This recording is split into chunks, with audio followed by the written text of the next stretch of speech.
speaker, trainer, black belt. I can go on.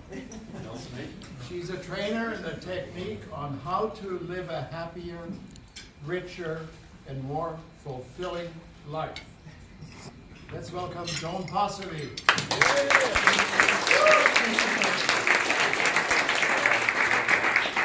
And thank you for the invitation to speak today. Good afternoon, fellow Rotarians, Terminal City Club members, and all our most welcome guests.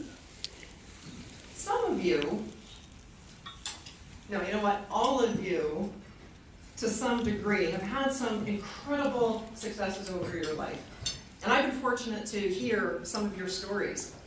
And on the surface, your path to success may sound quite different than, say, the person sitting next to you. So, for example, what Charles did, the decisions he made to create his chocolate business and the success there is quite different than on the surface than how, say, Bill built his accounting firm, or Wolfgang with your real estate, Jill, Justin, Juno, so many of you in here, I've heard your stories and they're wonderful, and on the surface they sound different. But you know what? If we pull back that curtain of success and look at the real core principles, the root causes, we see a commonality. And that's my area of expertise, is showing that to people, revealing that, so that they can then become consciously aware of the deeper driving force behind their success in one area of your life, to be then able to expand it out into other areas of your life. And then you, in turn, can teach it to others. Now, we've got a relatively short period of time today, and so to get the most out of our short time together, well, research tells us that involves something called participation. Yeah, participation involvement. And there's some key ideas that I want to make sure that you leave here with today. So at times, I'm going to ask you, get it? You reply, got it? I'll say, good. Get it? Got it. Good, very good. Thank you. You know, there was a time that you could not have paid me, bragged to me, treated me to enough ice cream to be standing here in front of you. I was born with introverted tendencies and was raised by a very loving but stay in the background, not speak up kind of mom. And being the target of classroom bullying in grade school did not exactly help bring me out of my shell. But then at the age of 18, I met Carl, someone who would really become my life's biggest cheerleader. And it was shortly thereafter that he and I found ourselves at this evening seminar. Now, I was told it was going to be on business matters, predominantly marketing. I think I was told that so that I'd go. I remember it to this day. It was the Hilton Hotel on Dixon Road in Toronto. There was about 300 people in the room, and I was seated 4 rows back, 2 seats in, and for 2 hours, I was totally captivated by what I was hearing. Turns out the speaker was not talking about your marketing. He was talking about your mind and your potential.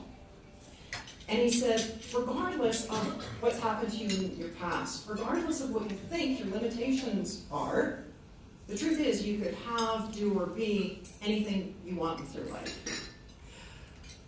That's a big promise. You see, up until that time, most of my learning had been in traditional school subjects, science, history, math. I had never had anybody talk to me before about my potential or the mind. And up until then, I thought that when you were born, you were dealt certain cards from the big deck, so to speak, and those are the ones that you had to play. Well, that would be great if you were dealt a wonderful hand, but a lot of us weren't. And here's this person saying, no, that stuff doesn't matter at all. You can create anything that you want with your life.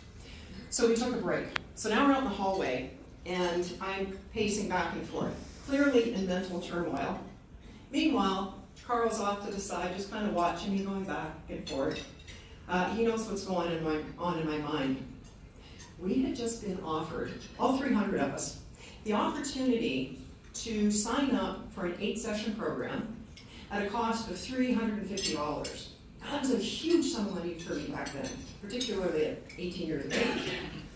But I was thinking, even if I could come up with the money, would it be something that would really help me? Could it cause me to shed my wallflower mentality and be outgoing and, dare I say, maybe even social? I thought, you can't change who you are. Or can you? Or can you? It was that possibility that prevented me from leaving. Finally, a little bit exasperated, Carl says, well, do you think it would help you? And I stopped my pacing and I said, yeah. And took the dive in, started studying. And what that did, with what I was learning, as I started setting goals that were in alignment with my goals and my dreams. And one of those things was to be a bank manager. That was my big aspiration at the time. Now, I didn't tell anybody what I was up to, but I was told that I had changed. Eventually, I did open up to a colleague, my immediate boss at the time, what I was looking for. And he kind of smiled and he said, you know, regardless of how effective you might be, nobody's going to hire a 20-something-year-old bank manager. Well, I learned an important lesson that day, and that was not to share my most heartfelt goals and dreams with someone who wasn't going to be supportive. There's no value. Keep it to yourself in that regard. Get it? Good. So eventually, I accepted a promotion at another financial institution. This had been Canada Trust I was with. And the new employer, knowing that I had just arrived there, the president of that company called me up because he said, hey, we're looking for a branch manager. And I think he was thinking maybe I could think of somebody that we could steal from Canada Trust. He said, do you know of anyone? And I said, well, other than me, nope. And actually that's exactly what he did, was laugh. And he said, look, it'll be a few years. Truth was, it was only a few months from that conversation until they offered me the job and I accepted it. Now I share that story with you, not to in any way to try to impress, I was 22 years old at the time, but to impress upon you that these ideas worked. If I had not had the benefit of studying what I was studying, I doubt very much I would have set that goal. And even if I did, when the president of the company says, hey kid, it's going to be a few years, I would have believed him. I mean, after all, he was the president. But what I began to understand was that that was just his opinion, and that I shouldn't let someone else's opinion of what I can and can't do alter my goals. And the exact same thing can be said for each one of you in here. No one can even guess at the talent and potential that you have yet to express. Get it? Yes. Let's try that once more. Get it? Got it. Good. But here's the core problem, one of them. This is one. From the time we're very young, we begin to accept self-limiting beliefs which mask the true essence of our being, of what we're truly capable. I'll give you a story to illustrate that. Have any of you seen the Golden Buddha in Bangkok? A couple of you? Wow, it's truly magnificent. When I first heard about it, I was a young adult living in Toronto, had barely left the city, but wrote it down as a goal. Because by then I had learned that if there's something of an idea that you want, write it down, go for it. Don't be concerned on how you're going to go about it. That does trip up a lot of people. What they'll do is, and it's a common error, and we've all done it, we'll take a look at our existing circumstances and say, okay, based on my present results, here are the goals that I can set. But that's just a recipe for creating more of the same. So write it down. It was the backstory that really fascinated me about that. Well, as time went on, I would have called that a kind of like a priority C goal. One of those ones where you write it down, it'll be great when it happens sometimes in the future, but it's not something like red hot in this moment I was working towards. Time went on, I got a phone call one day from Bob Proctor. He's world-renowned in the area of mind and personal development, and he invited me to co-present a series of seminars with him for one of his clients, Malaysia Airlines in Kuala Lumpur, Malaysia. Now, Malaysia Airlines flies all around the world. So when I got there to KL, in the audience, there were people there from all over, including Bangkok. And as things turned out, one of the women in the audience invited me to stop by her place on my way home to Canada, which I did. So I went by her place, went over and saw this Golden Buddha in Bangkok. It truly is magnificent. I mean, here's the picture of a person here, just to give you an idea of the size. It's about 10 feet tall, 3 meters. It weighs about 5 tons. It's valued at about $250 million because it's pure gold. And it's thought to be about 8 centuries old. But here's the part that really fascinated me about this. Long, long time ago, under the invasion, the fear of invasion by Burmese soldiers, the keepers of the statue wanted to protect it, safeguard it. Well, they couldn't easily pick it up and move it. I mean, this thing's 5 tons. So they came up with what I thought was a brilliant idea. they decided to hide it in plain view. So they covered it with layers of plaster and painted it and inlaid bits of colored glass so that it looked decorative but not necessarily valuable. Well, it worked. But it worked so well that over the years, over the decades, over the generations, in fact, the mystery of what lay underneath was forgotten. Until, get this, 1955. When the statue was being moved from one location to another, there were these straps put around it, and when the crane went to lift it and move it, one of the straps broke. The statue falls to the ground, cracks the plaster, revealing the gold underneath. So now I'm standing there looking at this thing, and I'm thinking, how could something so commanding, so stunning have been hidden for so long? You see where I'm going with this? That same sense of awe can and should be felt for what lies at the core of you. Because you and I, like that story Buddha, were born golden, but almost immediately, it seems, we are covered with these layers of they're almost like plaster, self-doubt, negativity, negative conditioning, that really shroud our true essence and our way of being. And it's been my mission, my fun, my passion to find ways to help people and myself chip away at those layers. And as you do that, life will never be the same again. There are a number of people I've come across that have done an amazing job doing that. I highlight some of them in my book, The Way Success Works. There's one young man I want to tell you about, Tim Harris. At the age of 14, he announces to his parents that he wants to own his own restaurant. That's pretty bold at 14. And his parents, Keith and Jeannie, had always been very supportive of Tim. But they had never heard of someone with his medical condition, that's Down syndrome, having their own restaurant. But as time went on, they realized they had to start taking their son seriously, because he started working for restaurants in the area, and he did well. When he was on, it was his shift, sales went up. And then he took the courses he needed to do. And at the age of 28, Tim's Place restaurant opened up. They served, get this, breakfast, lunch, and hugs. So anybody that comes in and Tim's on shift gets a hug. Now he's got a hug counter in his pocket, and then eventually tallies them all, and that's what you're seeing there is their count. Well, that says 73,000. It went well beyond that. I interviewed him by Skype, and he gave me what he called a Skype hug. So I said, I'm counting that one. So that was part of that. But he's got, I mean, clearly he has some challenges that I can't even fathom.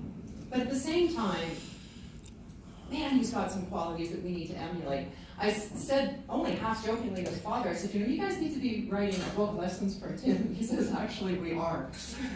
So it's about 2 weeks before the restaurant is about to open, and Tim and his father, Keith, are in the restaurant, getting things ready. When suddenly Tim turns to his dad and says, Dad, I need more business cards. The dad's like, what do you need more business cards? I just gave you a whole order. It's like 250 cards, whatever it is. Like, what are you doing with them? And Tim says, well, I'm giving them to people. And his dad says, well, what kind of people? Tim says, well, just anyone that I meet. Well, apparently, Dad was about to launch into an explanation, a lecture on the proper use of business cards. When to hand them out, when not to. When suddenly this car pulls up. 5 women get out of the car. They come up to the restaurant, open the door, and announce that they're there for breakfast. And he's like, this is wonderful, but I'm sorry, ma'am, we're not open. How did you hear about us? And the lady in the front, holding the business card from Tim, said, oh, we met Tim in the supermarket over in the frozen food section, So Dad's like, okay, maybe I need to order this kid a lot more business cards. In addition to the restaurant, he's also involved heavily in Special Olympics. And there was a time that President Obama had a special luncheon to celebrate a lot of the Special Olympics. Tim was invited. So the invitation comes to the house. Of course, the parents are excited, so they run down to the restaurant to let Tim know. They tell Tim, and immediately, Tim's like, I get to hug the President of the United States. He's like so excited. But then the parents had to explain to them, it's like, Tim, You can't just go running up and hug the President of the United States. There's protocols, there's security, but when he walks into an idea, man, he was ready. So, they get to the luncheon. President Obama's at the front, and he's reading, he's got these little, cue cards with information about each of the Special Olympians in the audience. He gets to Tim. And President Obama says, "Hey Tim, it says here that you have a restaurant that serves breakfast, lunch, and hugs. I didn't get a hug. What's up with that, man?" In a nanosecond, Tim jumps up, runs up to the stage, gives Obama a big hug, and he says, "Oh, I love you, Obama," and Obama says, "I love you back." It was so cute. It was apparently the hug scene around the world that photo got into 30 magazines internationally. But I'll tell you, Tim, what a guy. He doesn't stop there. Check this photo from next year, from the following year. I mean, how many of us have wanted to do that? But he gets an idea, like a seed of an idea, and plants it, and things start to happen. And that goes the same for you and I. Let me give you this analogy. Suppose we were to take an orange seed and plant it in the ground that's fertile, that's conducive to its growth. And we cared for it and nurtured it. Over time, we could expect to see a beautiful orange tree emerge. Would you agree with that? Yeah, sure. But what we would not expect to see from this orange seed is a cherry tree, a palm tree, an apple tree, all the way an orange tree. But here's the interesting part. If we were to take that orange seed and dissect it and look at it using the latest and greatest technology, the most powerful microscope, we would never ever find a little orange tree in there because it doesn't exist in there. You could say that the orange tree is in the universe. But what it does contain is a pattern plan of what it's going to grow into. That orange seed is part of nature. You and I are part of nature and operate under the exact same laws, universal laws. But the thing is, that orange seed is locked into its vibratory rate. It can only grow into an orange tree. Whereas you and I get to choose. We get to choose whatever it is that we want to grow into. That orange seed is locked in, we're not. So when you decide that you want to pursue something, and I'm not talking just like wishful thinking, but you're seriously going to step out and do this, that's like choosing the seed. And as you allow yourself to become in a relaxed state and really see yourself in your mind's eye, already in possession, just to use a rent of lips, I'm just getting this word. Procession. When you close your eyes and see yourself in your mind's eye, already in possession of it, that's planting the seed and caring for it and nurturing it. And over time and by law, it has to manifest. But you know what happens? With our limited awareness, we don't appreciate or understand all of the growth that's taking place below the surface. Because you and I both know that when we plant a seed in the ground, there's a lot of growth that takes place under the ground before we see it. There's things coming to you moving to it, but then what happens when we don't see how it's going to manifest, we say, oh, we can't do it. I mean, it was a nice idea, but it ain't going to come to fruition. And what we do instead is uproot that and plant it something else, wrapped in worry and doubt and fear. If you can imagine a plot of ground, if we plant basil over here and poison ivy over here, and plant it and care for it, both are going to grow, aren't they? See, the universe doesn't quite care what you pray for, what you want to have happen, what you want to manifest. In fact, a lot of people wish positive and think negative. On a conscious level, they're thinking, I'd love to have a healthy body, but the image they're holding is of the disease or the issue, and then that's what they're talking about, and then they create more of the same. We have an incredible, incredible potential within us. God. What's that? Got it. That's right. Get it? Got it. Good. Very good. All right. So the results, excuse me, the results in our life, let that be the oranges. So if a person has a crop of oranges they don't like, results that they don't like. These oranges, I don't know, there's not enough of them, or they're too small, or they don't taste good. If they want to improve the crop, the orange, do they focus on the orange? Where do they need to focus? Soil and the roots. Yeah, on the soil, on the roots, because this is connected to this. Just like the results in our external life are connected to what's going on inside. So the results that you and I are achieving right now, that you've got in your life, they're a result of the choices that you've made, of the decisions, the actions that you take during the day, the behaviors, the opportunities that you've taken advantage of, the ones you've let pass by, the ones that we don't even see sometimes.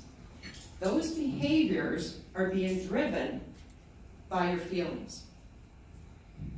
And that is being driven by your thoughts. It's all hooked up. Now, I know that some people don't believe in what they can't see, but I'd like to challenge them one day when they're standing in the middle of a hurricane. Can you and I see wind? No, we can only see the effects of wind. And the effects that you and I are seeing in our life right now are our results.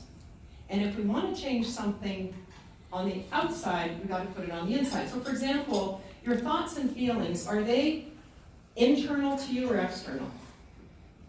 Internal. And how about your actions during the day and the results that produces?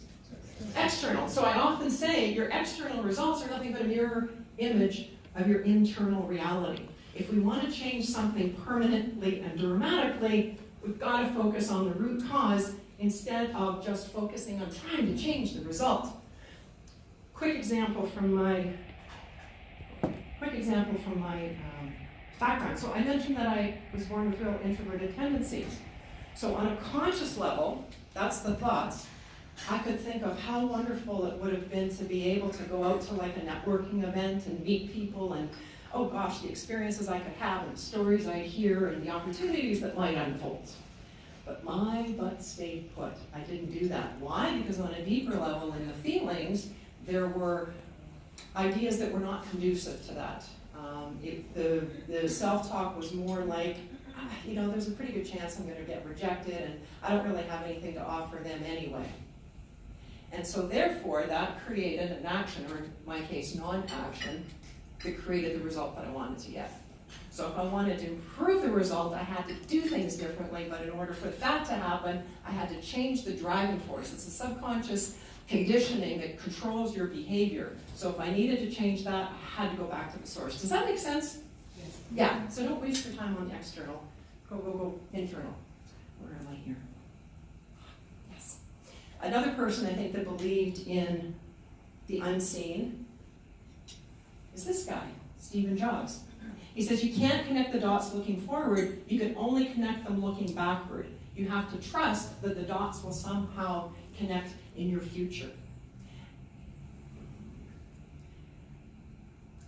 When you look at the trajectory of your successes and how it brought you to where you are, looking back, you can connect the dots. But if you think back to the beginning, I know you had a lot of dots there, right?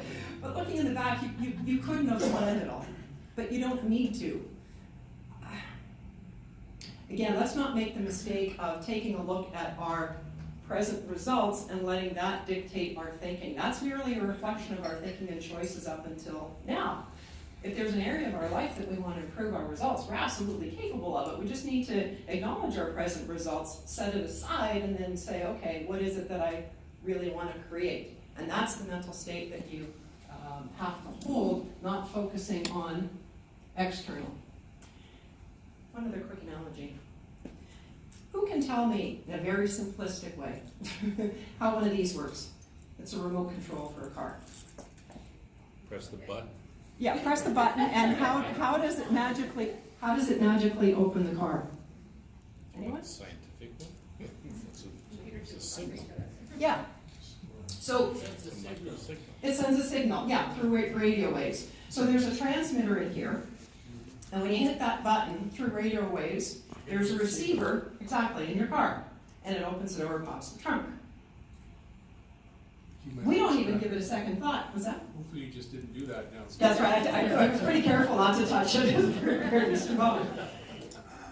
It is pretty potent, but you know what? you and I are transmitters. We're transmitting all the time, 24/7. And please tell me you believe that you're a heck of a lot more powerful than this little remote, right? So you really do believe in the unseen. Yes, what's that? They obviously had a problem with the receiver. It's never the transmitter's fault, it's always the receiver.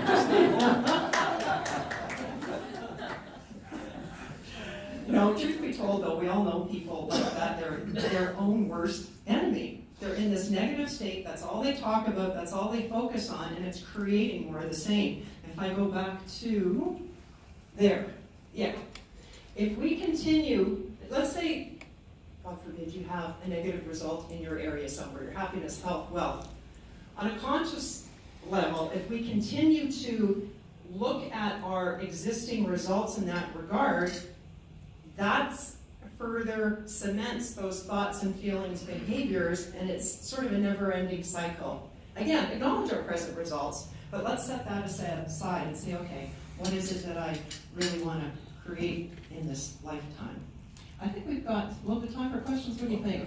I think I've been talking way too much. I'd love to get your input, feeling, questions. Thank you. Okay, good. Joan, Yes? the guy who said, he laughed and he said, I'm a potential manager. And a few months later you got there. Was it him who put you up there? Yes. What they ended up doing, and I sort of applaud them for this, and I didn't sort of realize this until later, but they asked me to go in and sort of babysit the branch until they could find someone. So I think that was their way of, okay, let's stick her in there and see what happens. We don't want to give it to her yet. We'll see how it goes. And the actual fun part of that, so his name's Condonino, and he actually went on to become a senator of the government of Canada, and he looked after the banking portfolio and does a lot of work with Tibet. And what happened was we lost contact I hadn't seen him in 30 years after I left the firm. About 15 years into it, what I realized was when I was doing seminars, this particular seminar that I was doing, I would often give participants 2 ribbons. And the ribbon said, you make a difference. And the idea was that the seminar attendee would keep one as a reminder, as an acknowledgement that what they do matters, that their work counts, that they are making a difference in the world. The second one was for them to give to someone in their life that made a difference to them, but maybe they hadn't told that person in a while. You know, it could have been a family member, or maybe it was like a shopkeeper, anyone. Well, as I'm, doing this in the seminars, I'm thinking that, I always want to walk my talk, and it had been a long time since I actually went out. And then I started thinking of Con, because in my book, I actually have, I think it's 4 pages. I found myself writing lessons from Con, because he did teach me a lot. And I thought, you know what? Backtrack. So 15 years had passed since I'd seen him, and I'm thinking, okay, he comes to mind as a ribbon recipient. So it wasn't difficult for me to find an address for him at the Senate in Ottawa. So I sent him one. I got this beautiful letter back with the Senate logo. He said, anytime you're in Ottawa, et cetera, et cetera. That never happened. 30 years later, I find, unknowingly, it wasn't planned, that I'm writing about him in my book, and I'm thinking, maybe I should get permission. I thought, oh, heck with it, right? Do the old ask forgiveness. And it's all positive anyway. I can't imagine that he would object. So when it got published, I thought, okay, I'm going to send him a copy. So I knew where to look. When I was back at that firm, and all the shareholders were, most of them, were Italian. It was an Italian-based company. And oh my gosh, the meals we used to have, it was fantastic. And there was this restaurant in particular that they used to frequent. So I thought, okay, basically it's an Italian center, a community center in Toronto. Anyway, I find him there and send it to him. We had not seen each other in 30 years. We got together that year when I was in Toronto, and it's like we stayed in touch ever since. It's been great. But, Not through their lawyers, though, right? What's that? Not through his lawyer. No. It's all good. It's all good. How long did you stay at the bank once you got? About 2.5 years. I had thought, when I set that goal, Joe, I thought, oh my God, if I pull this off, my life's going to be made. What more could I want? And it's been extremely helpful, of course, because then I went on to become an entrepreneur, and to get to that point, I had done this sort of the savings side of banking, but also as a lender and a mortgage person. And so now as an entrepreneur, like when I went to get funding to purchase my self-storage facility, it was like, okay, I know what they're looking for now. I know how to work this. So it was great, great example. And that's one of the businesses that I have now that I get to practice all this stuff that I talk about.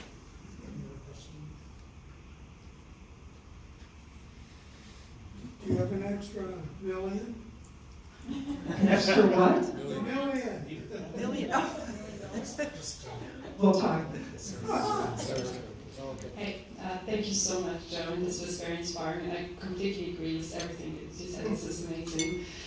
Still, do you have also an example if something did not really turn out the way how you wanted it to be, even though your feelings were fully behind it, your thoughts were fully behind it, but you had a kind of a little bug nibbling on your orange tree and it kind of creates some trouble? How do you deal with that, or do you have any advice on getting back on track? Two things. I would check in with myself about my feelings. Was it something that I was wishing for on a conscious level, but not expecting?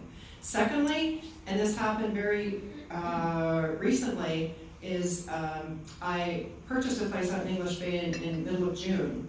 And I always thought that I wanted a certain, a view like the southwest corner, and didn't end up with that. Got the northwest corner. And at first I was disappointed, but once I got in there, and it was like if I had gotten that southwest, I would have died in the heat. And it's an older building, I'm going to be turning it into a rental, but for now I'm there. And it's just like, I feel, oh my gosh, I lucked out. So oftentimes when I'm affirming something, it's like I'm looking for this or better. Because, for so many years you're putting things into, call it whatever you want, universal intelligence, energy, that sometimes it does work out better. And that's the other caution too. Sometimes we don't know why things happen, and we shouldn't be too quick to judge. Sometimes if you get delayed, and this kind of happened to me yesterday, unknowingly get delayed, and we're quick to judge that as bad, something went wrong, but then you go down the street and you see this big accident. That happened to me yesterday, so it was like, maybe that was a good thing that I got delayed, maybe my timing's perfect. And that's actually another one of my affirmations, is that my timing's perfect. And it is. And one other thing for those of you that are in business now, so in the self-storage industry, I like to be about 90% capacity. I don't want to be at 100% because then we're out of business. I would rather just like build other buildings. And so there was a number of factors. This was at the time when they instituted the HST in BC, and that was one of the things that hit us. There was like this perfect storm of about 5 things that caused sales to drop. Wanted to bring it back up to 90%. So what I did was create this, those, when people are raising funds, they'll have those like thermometers. Well, I don't want to look at where we are. I want to focus on the end result. And so I created this thing called 90%, and then had the staff contribute pictures and sayings that, what this place would look like if we were 90% full. That's what I want them to see all the time. That's the password on our computer, et cetera, et cetera. So again, just another reminder to focus on where you want to be, not where you are. Sorry, we have a question here first. It's actually a comment that Joan and I did well in trigonometry, but I always had trouble in accounting and arithmetic, and I'm trying to figure out how 30 years ago, and you're 29 now? Negative. So I'm sorry for giving Jim the microphone. Joan, I'm wondering at what stage in life, for instance, a young adult or even a child, can one bring this program into their consciousness? You started as an adult to a young adult. Yeah. However, I'm thinking of children as they grow up. Can you make parables or fairy tales or something like that sets their thinking into motion along these lines? that as they grow up, they will be able to make decisions based on their thoughts and feelings. Absolutely, Fred, and actually that conditioning that we're talking about here starts at conception. And so as parents, you can start right away. And as they grow up, watch your language around them as well. Or if the child says, or if you hear something, I can't remember names. I'm always forgetful. I'm always like, mine was I'm always late. And then I realized it's like, okay, that doesn't fly in the business world, Joan. You really need to change that. So I had to change the wording first. So catch yourself, listen to yourself. We self-talk at a rate of up to 1,500 words a minute. That's a lot we're saying to ourselves. And if we believe Shad Helmstetter in his work on his book, What to Say When You Talk to Yourself, he says 77% of what we say to ourselves is negative, counterproductive, and works against us.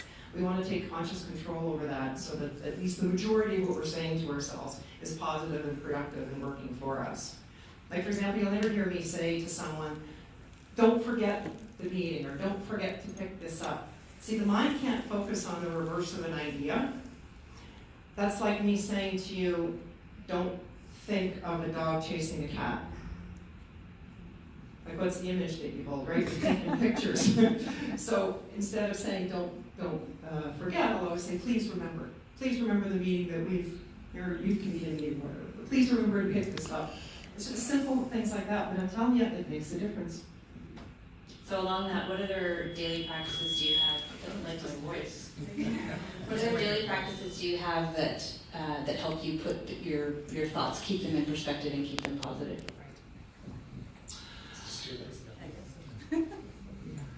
It varies in the times and the stages of my life. There's been points where I've done and still have my vision board, and again, that's similar to what I'm saying about the thermometer business. Same thing. You want to be greeted with your positive future. But one caveat: the reason that vision boards don't work for a lot of people is they look at that and they think of where they're at and they feel bad. Right? It's got to be something that brings you joy and focus. I know a lot of people meditate in the morning. I try to be in that meditative state as much as possible. Seriously. Because when we are in a relaxed state, oh my gosh, we pick up so much more. I find that when I start rushing and antsy, I knock over things, I forget things, and it's just so not the way to be. So it's like these little lessons every day that we get to tweak, and it's fun. But be kind to yourself. Yes, so you mentioned a lot of things about positive thinkings and thoughts and things like that. So when it comes to business, sometimes there are many unpredicted pathways. And so you also mentioned about not to limit yourself. So when it comes to planning, or when you forecast your business, how the sense sort of the planning or the goals that you set sort of contradicts with limiting yourself, or how far you look ahead, for example, 5 years, 3 years, what type of planning, or how you look at it? What we want to do is hold the big picture of the direction that we want to. That's like the guiding light for everybody. And then we say, okay, what can we do this year to move towards that, or this month? I think it was Dr. Martin Luther King that said you don't have to see the whole staircase, just the first step.